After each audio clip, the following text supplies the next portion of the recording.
फिर से आपका बहुत बहुत स्वागत है हमारे यूट्यूब चैनल एग्री सार विद वीसी पर।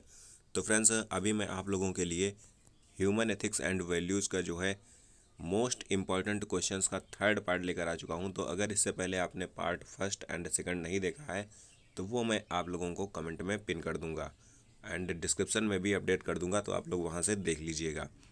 तो चलिए फ्रेंड्स, स्टार्ट करते हैं क्वेश्चंस को। तो इससे पहले मैंने आपको 120 क्वेश्चन करवा दिए थे एंड ये 121वां क्वेश्चन है। हर्बर्ट स्पेंसर ने नैतिक नियमों को निकाला है, तो यह है जैविक नियम से। क्वेश्चन नंबर आपका 122 है, जैव विकास के नियम से सुखवाद को कौन घटाता है? तो जैव विकास के नियम से सुखवाद को स्पेंसर जो है, हर्बर्ट स्पेंसर जो आपके हैं, ये घटाते हैं। स्पेंसर के नियम से सुखवाद का पता चलता है, तो स्पेंसर के नियम से जैव विकास सुखवाद का पता चलता है। नैतिकता विकासवाद का एक उत्पाद है, यह दृष्टिकोण कौन रखता है? तो यह दृष्टिकोण जो आपके हैं हर्बर्ट स्पेंसर रखते हैं। स्पेंसर परिभाषित करता है डैश के रूप में कृत्यों का समायोजन होता है। तो स्पेंसर जो है परिभाषित करते हैं आचरण के रूप में कृत्यों का समायोजन होता है। सुखदायक कार्य जीवनदायिनी है, कष्टदायक कर्म जीवन को नष्ट करने वाले होते हैं। यह जो है पद या कथन किसका है? तो यह आपके हर्बर्ट स्पेंसर का ही है। इस प्रकार आनंद जो है जैविक और नैतिक रूप से अच्छा होता है। आनंद जो आपका है यह जैविक और नैतिक रूप से अच्छा होता है। हर्बर्ट स्पेंसर के अनुसार आत्मरक्षण और नस्ल संरक्षण जो है यह जैविक विकास है। स्पेंसर निरपेक्ष नैतिकता और सापेक्ष नैतिकता के बीच अंतर करता है। तो मैंने इन सभी के अलग अलग कर दिए हैं, तो अभी आपको लगातार कुछ क्वेश्चंस स्पेंसर के ही देखने के लिए मिलेंगे ताकि आप लोगों को समझने में आसानी हो, इसलिए मैंने इन्हें अलग कर दिया है। स्पेंसर का तर्क है कि सापेक्ष नैतिकता समाज में एक अपूर्ण सापेक्ष नैतिकता से संबंधित है। जो आपकी सापेक्ष नैतिकता है यह समाज में एक अपूर्ण सापेक्ष नैतिकता से संबंधित है। टी.एच. ग्रीन का मानना है कि प्रकृति में एक है, तो प्रकृति में जो एक आध्यात्मिक सिद्धांत है। बटलर की नैतिक स्थिति को कहा जाता है, तो यह आपका अंतरा ज्ञानवाद कहा जाता है। बिशप बटलर ने डैश को मानव स्वभाव में सर्वोच्च सिद्धांत के रूप में माना है। तो जो आपके बटलर हैं इन्होंने विवेक को मानव स्वभाव में सर्वोच्च सिद्धांत के रूप में माना है। बटलर के अनुसार विवेक है, तो विवेक जो है स्पष्ट है। मनुष्य स्वयं के लिए एक कानून है, यह कौन दावा करता है? तो यह दावा आपका बटलर करते हैं। रोजर्स बटलर के सिद्धांत को कहते हैं, तो ये जो आपका है स्वायत्त अंतर्ज्ञानवाद।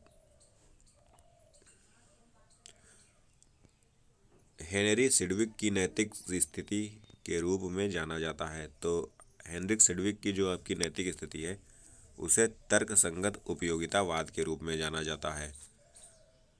क्वेश्चन नंबर 138 है, सिडविक का मानना है कि डैश ही एकमात्र आंतरिक मूल्य है। तो सिडविक का मानना है कि सुख ही एक आंतरिक मूल्य है। समाज द्वारा मान्यता प्राप्त व्यक्तियों के अधिकार डैश हैं। तो समाज द्वारा जो मान्यता प्राप्त व्यक्ति हैं उनके अधिकार जो हैं ये नैतिक दावे हैं। क्वेश्चन नंबर 140 है, कर्तव्य है। तो कर्तव्य जो आपका है यह दायित्व है जो समाज द्वारा मान्यता प्राप्त व्यक्तियों को पास होता है। अधिकार है, तो अधिकार जो है यह आपका न्यायोचित दावा है। जो कर्तव्य है, कर्तव्य आपका नैतिक दायित्व है। 143 नंबर क्वेश्चन है, डैश उच्चतम अच्छे और सामान्य अच्छे की प्राप्ति के लिए अनिवार्य है। तो एक दूसरे से सहसंबंध उत्तम अच्छे और सामान्य अच्छे की प्राप्ति के लिए अनिवार्य है। मनुष्य का पहला अधिकार है, तो मनुष्य का जो पहला अधिकार है यह आपके जीने का अधिकार है। क्वेश्चन नंबर 145 है, संपत्ति का अधिकार अनिवार्य रूप से व्यक्तिगत है, यह पद है, तो यह पद आपका हेगेल का है। रोजगार के अधिकार को प्रत्येक को मान्यता देनी चाहिए, तो यह जो है कल्याण राज्य हो जाएगा इसका आंसर। अनुबंध का अधिकार अनिवार्य रूप से उत्पन्न होता है, तो अनुबंध का जो अधिकार है यह संपत्ति के अधिकार से जो है उत्पन्न होता है।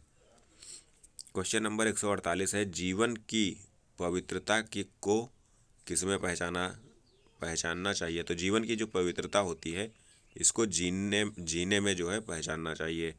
तू हत्या नहीं करेगा, यह जो है जीवन के लिए सम्मान से संबंधित कहावत है। सदाचार शब्द का लैटिन मूल है, तो सदाचार शब्द का जो आपका लैटिन मूल है यह आपका अच्छा है। क्वेश्चन नंबर 151 है, अपूर्ण दायित्व के कर्तव्यों को कहा जाता है। तो अपूर्ण दायित्व के जो आपके कर्तव्य होते हैं इन्हें गुण कहा जाता है। क्वेश्चन नंबर 152 है, कर्तव्यों को गुणों में बदल दिया जाता है। तो कर्तव्यों को गुणों में बदल दिया जाता है, तो ये आदतों में इसका आंसर हो जाएगा। सदाचार एक डैश को दर्शाता है, तो सदाचार जो आपका होता है यह अच्छे चरित्र को दर्शाता है। डैश की उत्कृष्टता है, तो जो है पुण्य की उत्कृष्टता होती है। पुण्य मन की एक स्थायी स्थिति है, यह पद कौन धारण करता है। तो यह पद जो है अरस्तु के द्वारा दिया गया है। कार्डियल गुण किसने दिए। तो कार्डिनल गुण जो हैं आपके ये दिए हैं प्लेटो ने। तो फ्रेंड्स आज की वीडियो में इतना ही। अगर फ्रेंड्स आपको वीडियो अच्छी लगी हो तो वीडियो को लाइक शेयर एंड कमेंट जरूर कीजिएगा। एंड फ्रेंड्स हमारे चैनल को भी सब्सक्राइब कर लीजिएगा, क्योंकि हम आपके लिए ऐसे ही इन्फॉर्मेटिव कंटेंट्स लाते रहते हैं। तो चलिए फ्रेंड्स, मिलता हूँ किसी नई वीडियो में।